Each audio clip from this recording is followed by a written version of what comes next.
Hoy día vamos a hablar de bronquiectasias, ¿ya? Bronquiectasia en realidad viene a ser si se quiere, la complicación de un sinfín de enfermedades. Y la bronquiectasia puede ser una complicación en nuestro medio muy frecuente de tuberculosis. La tuberculosis produce bronquiectasias, es lo más frecuente en nuestro medio. Sin embargo, un asma de larga data no tratado, un EPOC de larga data no tratado puede dar bronquiectasia. Asimismo, cualquier neumonía puede dar bronquiectasia. Mm, Las lesiones muy graves de COVID también muchos han formado bronquiectasias. Y entonces la bronquiectasia puede ser resultado de varios procesos infecciosos o también quirúrgicos. Hay gente que es operada de quiste hidratídico o de cualquier otra situación y puede generarse bronquiectasia. Entonces la bronquiectasia tiene múltiples condiciones o factores de riesgo para desarrollarse. Hay bronquiectasia congénita, bronquiectasia adquirida.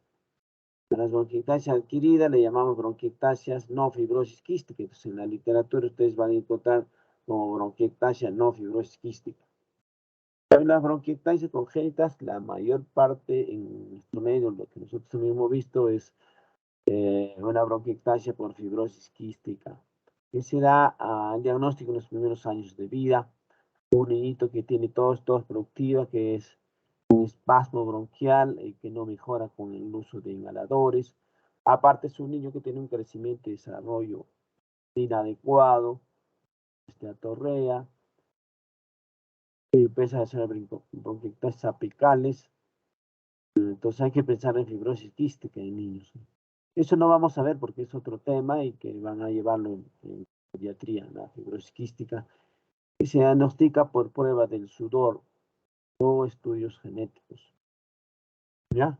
Entonces, vamos a ver bronquiectasias no fibrosis quística. Entonces, como definición, el término de bronquiectasia viene del griego, ¿no? Bronchios, bronquia y éctasis, dilatación. O sea, ¿qué cosa es la bronquiectasia? Dilatación de bronquios. La inflamación crónica de pronto entra a una fase de dilatación de los bronquios y eso es bronquiectasia. El primero en describirla fue pues Laennec en su trámite de instalación médica en 1819, ¿no?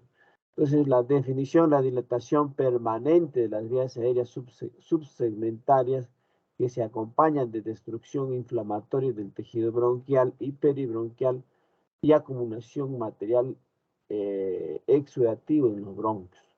Entonces, este bronquio dilatado, enfermo o puede producir cantidades de flema y eso se llama broncorrea. ¿Ya? Acá hay una incidencia de bronquiectasis en niños, bueno, casi no lo vamos a ver, pero eh, son series que reportan bronquiectasis.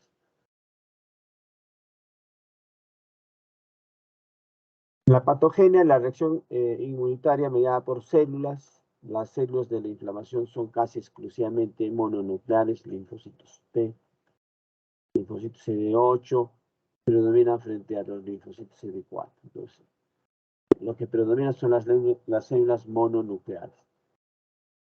En los casos difusos se encuentra mayor proporción de los linfocitos B. Además, se encuentran células dendríticas presentadoras de antígenos. Eh, Esto indicaría que las células inflamatorias, que en un principio ayudarían a combatir la infección aguda, terminan provocando daño tisular. Eso es lo que en realidad ocurre, porque por eso le decía que es consecuencia de varias enfermedades, ¿no? El cuerpo finalmente reacciona dañando el mismo bronquio, ¿no?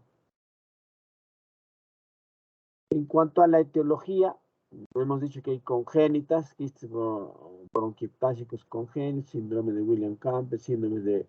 Todo esto de acá, secuestro pulmonar, se ven en los primeros años de vida, que no lo vamos a ver más de pediatría o de la neumología pediátrica. También hay bronquiectasis con predisposición genética, fibrosis quística, síndrome de Down, disquinesia ciliar, deficiente de alfa-1 ¿no? Pero también puede haber inmunodeficiencias adquiridas, en SIDA, hipogamaglobulinemia adquirida, posobstructivas intrínsecas, cuerpo extraño, síndrome del lóbulo medio, adenopatías neoplásicas. Muchas veces hemos entrado a hacer una broncoscopía de un paciente que tiene tos productiva y cursa con estertores y silbidos, tratado como asma. Y en realidad en los pacientes no han tenido un diagnóstico que confirme, ¿no? De manera que nosotros le hicimos una espirometría, tiene un patrón normal, sin embargo, sobre todo un emitor derecho silbaba, pedimos tomografía y vimos una lesión de bronquiectasia mínima, pequeña, o sea, casi una fumada. Entonces, pero este paciente persistía con tos, y nunca mejoraba. Por la pequeña bronquiectasia que estaba, hicimos una broncoscopía. Y en la broncoscopía encontramos un cuerpo extraño, era un plástico de fruna. Estaba alojado en el lóbulo inferior, uno de los segmentos. Entonces hemos procedido a la extracción del cuerpo extraño y finalmente desapareció sus silbidos, sus roncos. La señora dice que mientras su niñito pedía fruna y lloraba y desesperada, la señora al sacar con la boca el plastiquito, la envoltura de la fruna se tragó. Ella pensó que se había ido al estómago y que lo iba a defecar, pero había tenido tos muy excesiva. Fue a un médico X y este médico X le dio codeína y le pasó la tos. Tomó codeína por una semana y luego ya tenía tos esporádica, como silbido, con sensación de ahogos. Entonces el cuerpo es sabio, trata de expulsar, entonces hace una hiperactividad bronquial para eso. Entonces hay que tener mucho cuidado en hacer una buena anamnesis. ¿Cómo vas a dar codeína? No se da codeína. En los neumólogos solamente utilizamos codeína en neumotisis, en las demás tos no. La tos hay que tratar la causa, hay que tratar los síntomas. Uno tiene que buscar una enfermedad. Entonces, una causa de sibilantes en niños, inclusive en adultos, cuerpos extraños. ¿Ya? Y a la larga pueden formar estos bronquiectasias. Lo malo que esta señora ya quedó con su bronquiectasia, eso ya es irreversible. ¿Ya? Entonces, aspiración de sustancias tóxicas también puede producir el reflujo gastroesofágico en nuestro medio es muy frecuente. Y la lectomía también. Hay causas secundarias infecciosas, ¿no? Con causa de bronquiectasis, infecciones bacterianas, coqueluche, cocos gram positivos, influenza, entre otros, los granulomatosos, sarcoidosis, TBC, sarcoidosis es un tipo de fibrosis. Cosas infecciosas víricas, los virus también pueden dar, como el sarampión, adenovirus, y otros los hongos, como el aspergillos, histoplasmosis, o las micobacterias pueden dar bronquiectasis. Trasplante de médula ósea, asociado a otros procesos inflamatorios como aspergilosis broncopulmonar alérgica, asma, sinusitis, hacia procesos sistémicos, lupus, enfermedades de Marfan, entre otras. Alteraciones del drenaje linfático, la fibrosis pulmonar y causas desconocidas. ¿Ya? En niño, como hemos dicho, fibrosis quística. Mira, por ejemplo, en esta imagen vemos un cuerpo extraño en esta pieza anatómica, es una espiga. Digo, uno se va, ¿cómo habrá entrado? Sabemos, habrá aspirado. Las localizaciones más frecuentes de la bronquiectasia es muy importante, unilateral o bilateral, campo pulmonar superior, aspergilosis broncopulmonar alérgica, tuberculosis. Son las causas más frecuentes de bronquiectasias en el lóbulo superior. Aspergilosis broncopulmonar alérgica y tuberculosis. Histoplasmosis, aspergilosis broncopulmonar alérgica, tuberculosis, campo pulmonar superior. Plasmosis, histocitosis, fibrosis quística, campo superior. Campo pulmonar medio, tuberculosis, carcinoma, cuerpos extraños. Campo pulmonar inferior, discinesia ciliar, secuestro pulmonar, bronquiolitis. Los agentes causales clásicamente son el virus del sarampión, virus sincitial respiratorio y la bacteria Bartonella pertussis. Hay cocos gram positivos, Staphylococcus aureus, Streptococo, y entre otros que ustedes pueden ver acá. Entonces, como hemos visto, hay factores de riesgo y causas variables, si se quiere, como así se forman las bronquiectasias. En el cuadro clínico, la tos en el 90% de los casos. Hemos dicho que puede juntar cantidades de flema, declaración, y eso se llama broncorrea. ¿Ya? Entonces, es clásico la broncorrea en pacientes con bronquiectasias. Entonces, en un contexto de antecedentes de una enfermedad, de tuberculosis, de COVID, de una neumonía, de una cirugía, de alguna enfermedad X, y cursa con broncorrea, bronquiectasis, ¿no? Esputo purulento, abundante en las mañanas, puede ser hemoptisis y ese es un signo común en el del adulto. Signos: respiración ruda, subcrepitante, sibilantes localizados y expiración prolongada. Cuando el daño, el compromiso pulmonar es grande, acrocianosis. Respiración ruda, subcrepitante. Entonces, los pacientes pueden cursar con hemoptisis, estructuras subcrepitantes, hipocratismo. Puede haber absceso, inclusive con tos productiva matutina, halitosis, todo eso puede haber. Este es dedos hipocráticos. Cuando las bronquiectasias son considerables, puede producir insuficiencia respiratoria crónica y tener los dedos en palillo de tambor. Vemos una bronquiectasia bronquionormal, bronquiodilatado. Y desde el punto de vista radiológico, anátomo-radiológico, las bronquiectasias pueden progresar en el tiempo. Entonces vamos a ver algunos aspectos: contornos, dilatación distal, X. Vamos a ver acá. Por ejemplo, cilíndrica, su contorno es regular, de las varicosas irregulares, como una varices, saculares, abombado, prácticamente son quísticos, ¿no?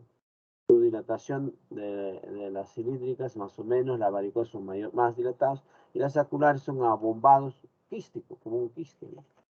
Dilatación del cuadrada, terminación brusca, acá son bulosas quísticas. ¿Ya? Este es más o menos cómo evoluciona en el tiempo, vista radiológicamente, ¿no? Por eso dice clasificación anátomo-patológica. Una bronquiectasia inicial cilíndrica, en el tiempo va a varicosa y en el tiempo va a saculares. Y cada vez hay más tos productiva y puede haber hemoptisis en cualquier momento.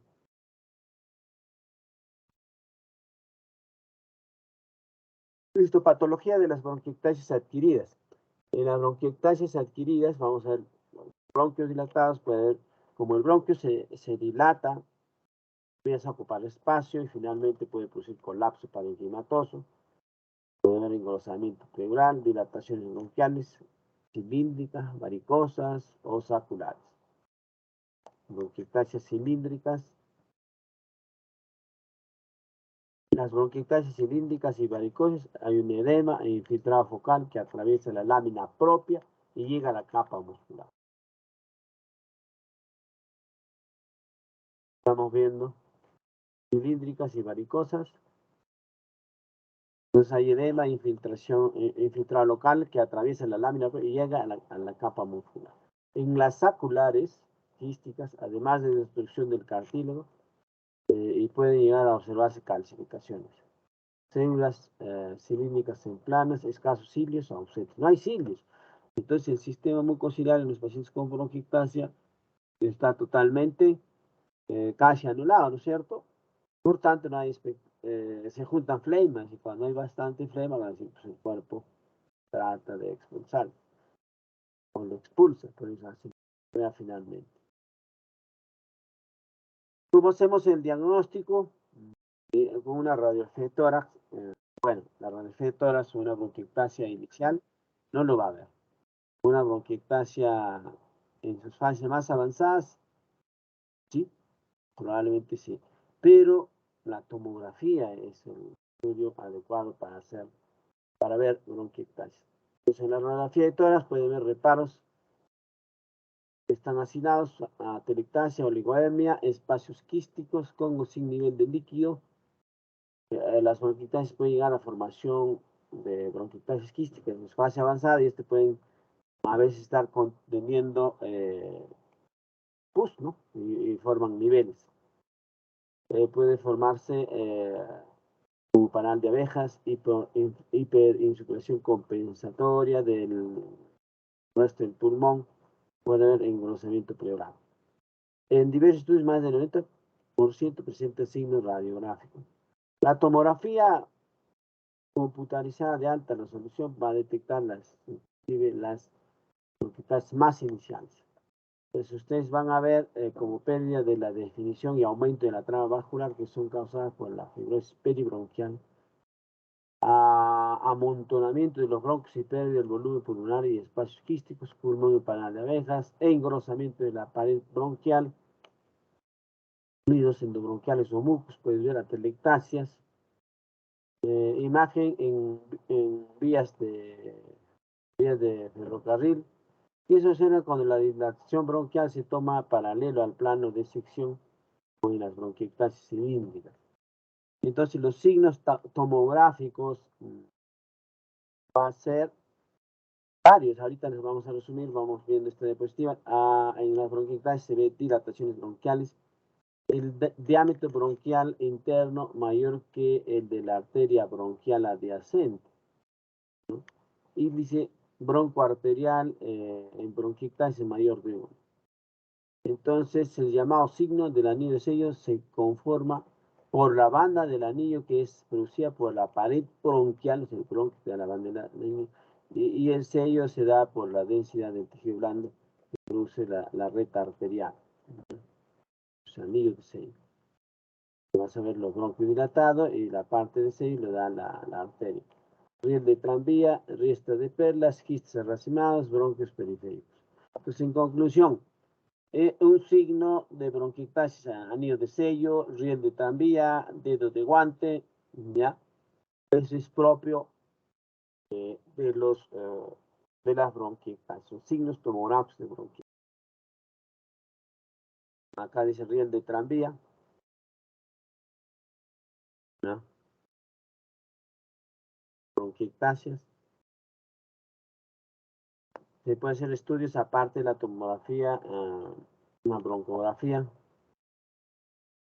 El estudio diagnóstico ha sido utilizado durante décadas y se ha considerado como el gold estándar para el diagnóstico de bronquiectasis. Estudios comparativos entre la TACAR y la broncografía ha demostrado una sensibilidad y eficacia similar. Por tanto, ahora ya no se hace broncografía, se hace tomografía computarizada de alta resolución, que vendría a ser el nuevo gold estándar para el diagnóstico de bronquiectasis. La gammagrafía también puede ayudar. La histopatología obviamente se puede realizar. Son las bronquiectasias traculares. Y en el tratamiento de la bronquiectasis es multidisciplinario. No interviene solo el neumólogo. Muchas veces cuando las bronquiectasias pueden producir hemoptisis, por ejemplo, a repetición, tiene que tener una opción quirúrgica, porque ya altera la calidad de vida y aumenta el riesgo de fatalidad en estos pacientes. Entonces puede haber tratamiento quirúrgico. Entonces necesitamos un cirujano de tórax. A veces las bronquiectasias pueden ser bilaterales y es imposible operar. No hay condiciones para operar por el alto riesgo de sobrevivencia del paciente postquirúrgica si es que no tiene mucha reserva pulmonar. Entonces ahí se hace embolización. Y la embolización hacen los radiólogos intervencionistas. En nuestra región el único que hacía era el doctor el doctor Antonio López, pero ahora ya está de ministro, entonces no tenemos si quisiéramos hacer a alguien preparado, ¿no? Para eso. Otro, algo importante de bronquiectasias, la dieta es importante, damos una nutrición, deben subir mucho de peso. Estos pacientes también pueden cursar con falla cardíaca derecha, colon pulmonar, necesitamos al cardiólogo. A veces tienen comorbilidades, entonces cualquier otro especialista. Entonces, bastante fisioterapia respiratoria. Ahí tienen broncorrea, pueden juntar 1, 2, 3 tazas de flema tranquilamente todo el día. Entonces, fisioterapia respiratoria les ayuda, ¿no? Cómo hacer sus posiciones de ejercicios que le permiten expectorar mayor. Entonces, el tratamiento de la bronquiectasia es multifactorial, multidisciplinario, ¿ya? Entonces, por eso acá mencionamos tratamiento médico, principios del tratamiento, higiene bronquial, control y profilaxis de infecciones, buen estado nutricional. Cuando se debe instalar un tratamiento empírico, debe tener en cuenta los gérmenes más frecuentes que se asocian a bronquiectasis. Staphylococcus aureus, Haemophilus influenzae, Streptococcus pneumoniae, y en sus estadios más avanzados, la bronquiectasia va a colonizar a pseudomonas, pseudomonas vulgaris, ¿no? Pseudomonas originosas. Pues, en situaciones de larga data y una bronquiectasia muy avanzada, pseudomonas.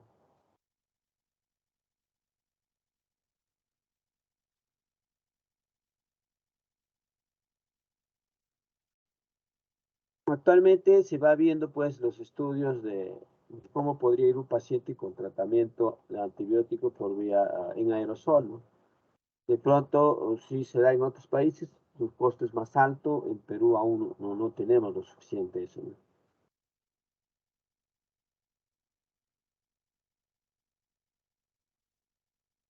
Para resumir el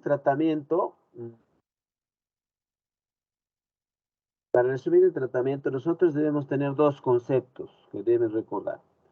La bronquiectasia infectada, la bronquiectasia colonizada. ¿Qué cosa es una bronquiectasia colonizada? La bronquiectasia colonizada quiere decir que tiene gérmenes, pero que de pronto no le está causando una infección aguda. Pero cuando ya la bronquiectasia es infectada, entonces su característica va a ser que este paciente, su expectoración se hace más productiva, amarillo, verdoso. De pronto hay signos de inflamación sistémica como fiebre, escalofríos, malestar general. Entonces ahí estamos frente a una bronquiectasia infectada. La literatura dice, si da tratamiento, ¿a cuál de los dos? En realidad deberías dar a los dos, porque la bronquiectasia colonizada produce inflamación y esta se produce un círculo vicioso y la bronquiectasia aumenta. Debería tratar a ambos de forma parecida. Obviamente la bronquiectasia infectada no lo tienes que pensar y tienes que darle tratamiento. En la bronquiectasia colonizadas, personalmente a mis pacientes que tienen bronquiectasia, para evitar su mayor inflamación y mayor deterioro, yo le hago broncoscopía, aíslo el germen, le doy tratamiento y lo voy siguiendo en el tiempo. ¿Ya?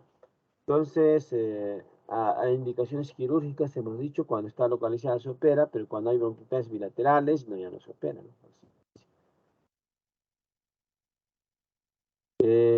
Algunas complicaciones de la bronquiectasia puede formarse absceso, puede formar amiloidosis renal. ¿Sí? Entonces acá hay algunos términos que estábamos mencionando de colonización y después también de una infección propiamente de la bronquiectasia. Entonces, algunas guías en bronquiectasias no fibrosas quísticas como tratamiento inicial recomiendan ciprofloxacino, pero a altas dosis, que puede dar por 3 semanas, 750 cada 2 horas, 3 semanas.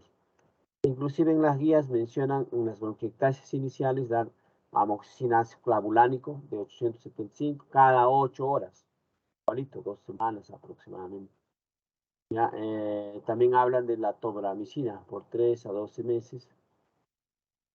Y a veces antibióticos endovenosos hasta por 14, 21 días. Entonces el tratamiento de la bronquiectasis se orienta más allá de 10 días, 2 semanas en promedio. Entonces acá hay unos cuadritos, antibióticos sistémicos con actividad frente a Pseudomonas aeruginosa. O sea, usted tiene que pensar en Pseudomonas, cuanto más larga data es y mayor daño estructural. Ahí está metido la Pseudomonas. ¿Ya? Penicilina, ticarcilina, piperacilina, tazobactam, o cefalosporina, ceftazidima, efepima, otros betalactam, sastronam, penem, meropenem, aminoglucosa, gentamicina, tobramicina, micacina, quinonola, ciprofloxacino, levofloxacino, otros colistina. ¿Ya?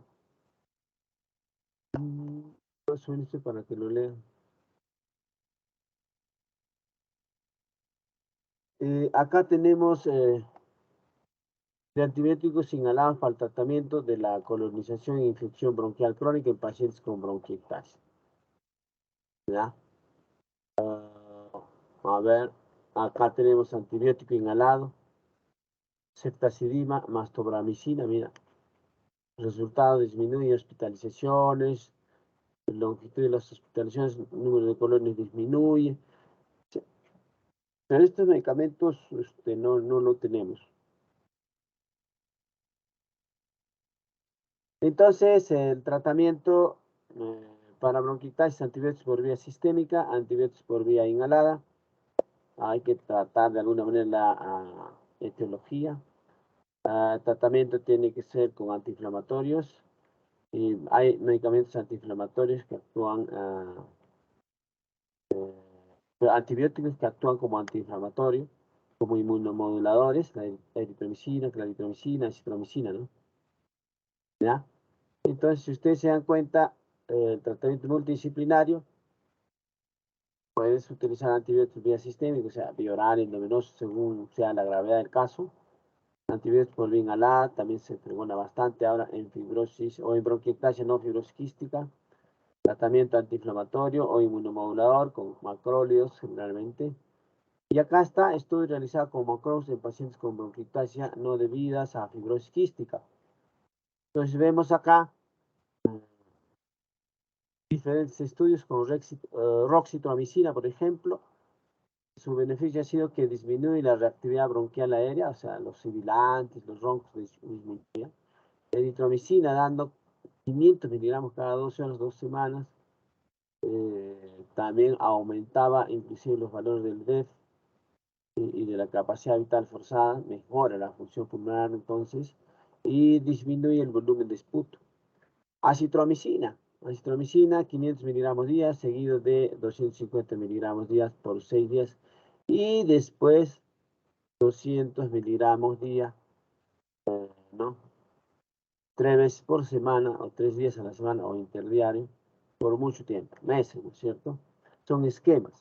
Por ejemplo, empieza con 500, ponte 2, 3, una semana o 5 días, luego baja a 250, luego se interna mucho tiempo. ¿Y eso qué cosa ayudaba? Disminuía el volumen de esputo, disminuía los síntomas, la exacerbación, mejoraba el DELCO, la prueba funcional respiratoria.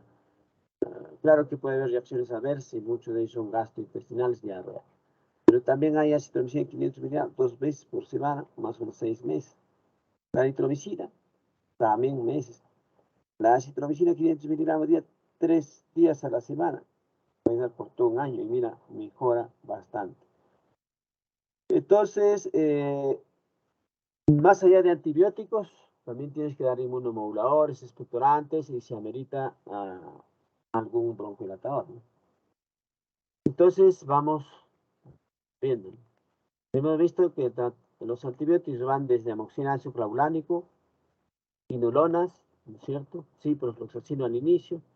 Siempre hay que cuidar las levofloxacinas, moxifloxacinas, eso es lo último que tenemos que usar por vía oral. Luego vas a tener que usar otros medicamentos y endovenosos. Por eso que hay que ser muy cuidadosos al utilizar antibióticos en bronquiectasias. De frente no te mandes a darle una levofloxacina porque quemas antibióticos. Genera resistencias porque no se eliminan todos los antibióticos, no se eliminan todos los genes en la bronquiectasia. Siempre quedan residuales o se vuelve a infectar. Entonces no puedes quemar de frente un antibiótico, ¿ya? como las quinolonas levofloxacina sobre todo. Antibiótico inhalado también, tratamiento de citología, tratamiento antiinflamatorio como macrólidos, si hemos dicho, corticoide inhalado y broncodilatadores cuando sea necesario. Si es un paciente que cursa con patrón obstructivo, en una espirometría, al tratamiento convencional de la bronquiectasia le tienes que agregar corticoide inhalado muchas veces si tiene un patrón tipo asma. Si no tiene patrón tipo asma y solamente es tipo EPOC en la espirometría, solo broncodilatadores. O a veces hay mixtos, entonces ahí hay que utilizar bronquilatores más corticoides. Lo otro que tenemos que tener en cuenta es rehabilitación respiratoria, fisioterapia, ejercicios mucolíticos, bromimexina o agentes hiperosmolares, simplemente N-acetilcisteína. Otro tratamiento, aparte de los que hemos mencionado acá, es nutrición. Un momentito, por favor.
Bueno, disculpen. Entonces, la nutrición es muy importante. Tratamiento de complicaciones pueden hacer atelectasia, hemoptisis, y si hace hemoptisis, manejo de hemoptisis, generalmente utilizamos codeína y ácido tranexámico. Insuficiencia respiratoria, a veces hace ya pues, insuficiencia respiratoria crónica muchas veces.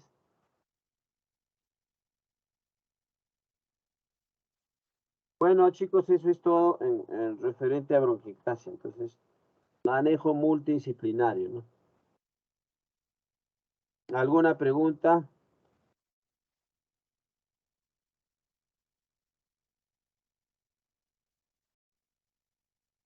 ¿Preguntas?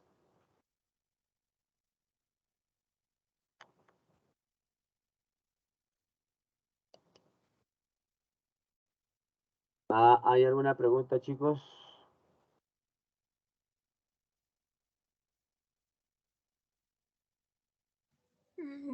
Buenos días, doctor. Sí, buenos días. En una parte de la exposición mencionó respiración cruda. ¿A qué se refiere? Respiración ruda, lo que pasa es que son estertores en realidad. Cuando ustedes ven bronquiectasis van a escuchar como un subcrepitante y a veces les va a parecer como un crepitante, pero grueso, tipo velcro. Generalmente las bronquiectasis hacen un sonido cuando usted examina. Roncos, subcrepitantes o un crepitante tipo velcro, pero grueso. Más que nada eso es la cantidad de flema que uno escucha en inspiración, expiración, por eso es la respiración ruda. A eso se refieren, son estertores que se va a percibir. Y está localizado donde está la bronquiectasia. Su diagnóstico diferencial podría ser ahí fibrosis, por ejemplo. La fibrosis da crepitancia tipo velcro, pero esto es generalmente bilateral, no solo un lado. Y además las fibrosis cursan pues con seca y disne. Y la bronquiectasia tiene tos productiva o broncorrea, como hemos dicho.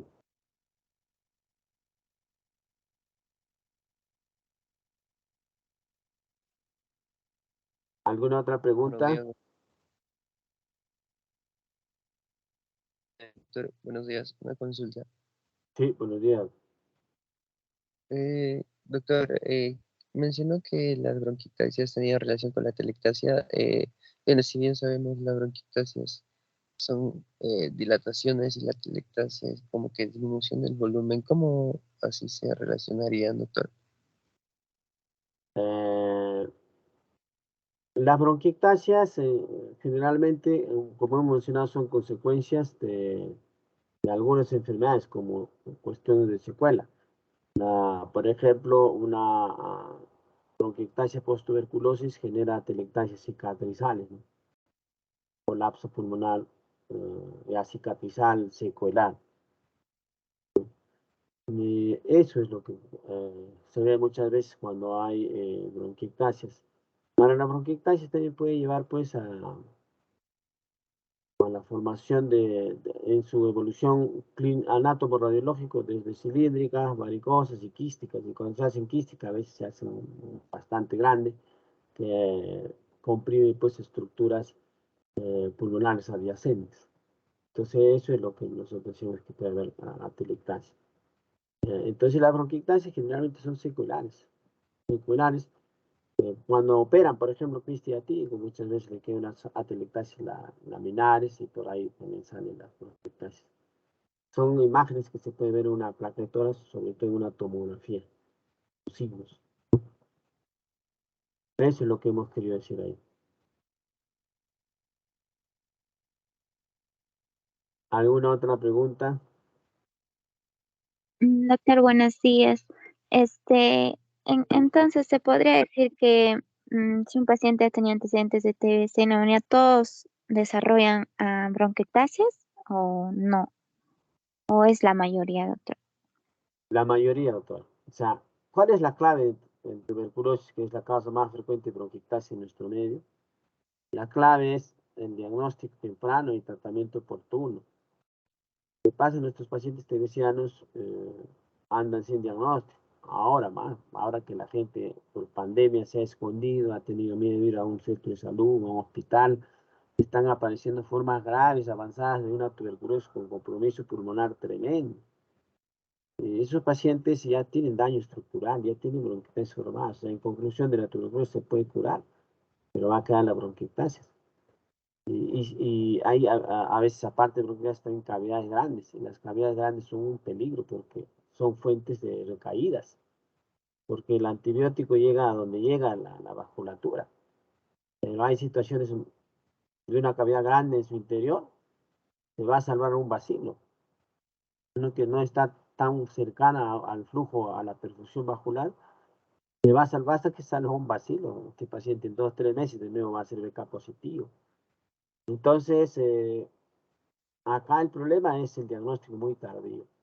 Cuando ustedes sospechan o cuando ven un sintomático respiratorio, como hemos hecho en la clase de tuberculosis, tos productiva más allá de 15 días, y sobre todo si se asocia hiporexia, pérdida ponderal, ¿no? Y de pronto la tomografía es algo, la placa de tórax es algo normal, es que en realidad las lesiones iniciales no se pueden ver. Ni siquiera un experto radiólogo, un experto neumólogo a veces puede ver, entonces, pero cuando nuestra clínica nos manda, tenemos tomografía y en las tomografías sí se miran, árbol en brote, pequeñas bronquitas, pequeñas cavidades que no vas a ver en la placa de tórax. Entonces, si ve cada esputo, lo sacas y sale negativo, es que no es tuberculosis, no.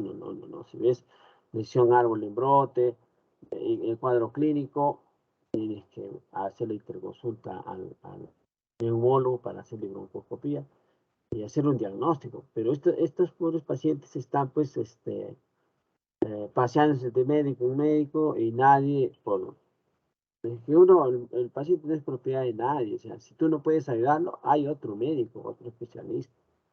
Entonces, eso es lo que ocurre. Los internistas, por ejemplo, para que ya no haya problema, le dan levofloxacino. Como el levofloxacino es un antituberculoso, estos pacientes mejoran bien, inclusive ya hace que interfiere con su resultado de vaciloscopía. Sale negativo y estos pobres pacientes están mejor y felices porque le dio levofloxacino, moxifloxacino, el médico tal XXXX, en realidad es una iatrogenia para mí. Y eso los mejora, como es un antituberculoso, los bacilos se duermen y el paciente mejora y está feliz. Pero a un 15 días, un mes, de nuevo vuelve a tener los síntomas, va en el mismo médico, le dan lo mismo, y es un círculo, y es penoso, porque finalmente se crean las resistencias. Entonces, personalmente, como médico neumólogo, casi no utilizo en mi arsenal terapéutico los levofloxacinos. Yo puedo combinar antibióticos. Ya yo personalmente soy enemigo de usar levofloxacino, porque casi nunca uso. No van a ver en mis recetas. Y casos muy seleccionados. Entonces, esto es lo que pasa. Por eso nuestros pacientes llegan a mayor daño estructural. De repente un comentario a propósito de tuberculosis es que las tuberculosis sensibles están haciendo estudios cuando está estudiando la residencia. Son genotipos que destruyen el pulmón, en cambio aquellos que dan MDR, XDR no destruyen tanto. Eso también se estaba estudiando. Pero no todos, hay personas que han hecho tuberculosis pulmonar y que han cicatrizado muy bien sin bronquiectasias. Cuando hay demora, ahí sí.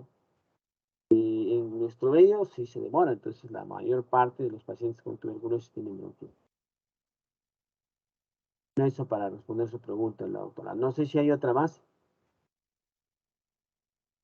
Doctor, una pregunta. ¿El tratamiento antibiótico es cuando se infecta o puede usarse como profilaxis? Más allá que profilaxis, hemos dicho en la ponencia dos tipos de conceptos. Una bronquiectasia colonizada y una bronquiectasia infectada. Colonizada es que tiene el germen, pero no desarrolla reacción inflamatoria sistémica. Inclusive la tos que tiene no es productiva tipo así amarillento, verdoso, no hace fiebre y otros signos de respuesta inflamatoria sistémica. Entonces, ¿qué se debe tratar? Muchos autores dicen que debes tratar a ambos. Inclusive la bronquiectasia colonizada deberías tratarla. En lo ideal es encontrar el germen. Puedes pedir cultivo de gérmenes comunes de esputo nomás, o le puede hacer broncoscopia. Entonces, identificas el germen y le das tratamiento. Porque no tratar una infección o no tratar la colonización genera mayor reacción inflamatoria y la mayor inflamación va a generar progresión en las bronquiectasias. Va a seguir ese curso anatomopatológico o anatomoradiológico, como hemos dicho, desde cilíndrico, se va a volver varicosa, se va a volver quística. Y cada vez que avance en estas fases, la tos productiva o broncorrea va a ser mayor, mayor, mayor. ¿Ya? Entonces sí se debe tratar las bronquiectasias inclusive colonizadas. Y lo que yo hago es hacerle broncoscopia, porque es más seguro. Estás tomando muestra directamente de la lesión. Algunos de los colegas solamente le piden esputo y el esputo puede contaminarse con lo que hay también en vía aérea superior o en cavidad oral, ¿no? Hay gente que le pide, hay un neumólogo X, neumólogos que piden cultivo de secreción faríngea, cultivo dice, de fosa nasal. Sí, hay colonización, eso no te sirve. Eso se hace en situaciones de gravedad del paciente, cuando no puedes hacer nada. Pero ni hago eso, porque cuando está grave también se hacen aspiraciones y le puede hacer broncoscopía. Yo hago broncoscopía porque es la muestra sí es segura, porque estás tomando de pulmón. Entonces su rendimiento es bajo tampoco, ¿no? En realidad no sirve. ¿Ya? Entonces sí se puede tratar la bronquiectasis colonizada. Debes tratar. Muy bien, ¿alguna otra pregunta?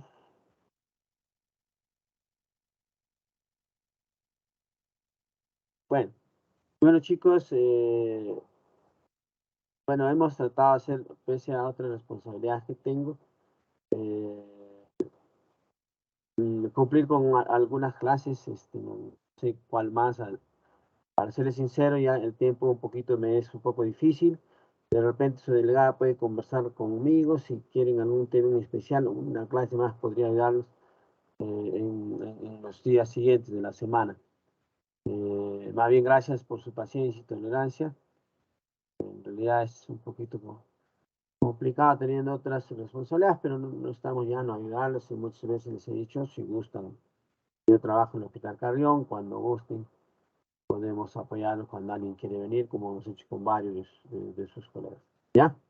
Solo me tienen que avisar al teléfono, ya le agregaste mi número, y me avisan nada más. Entonces, eso es todo por hoy chicos.